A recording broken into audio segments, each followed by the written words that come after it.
luto na siya.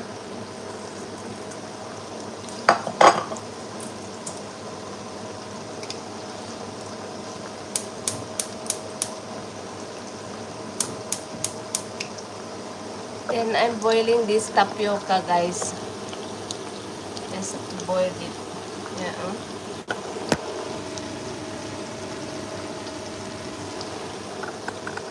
And I'm gonna eat it with dried fish.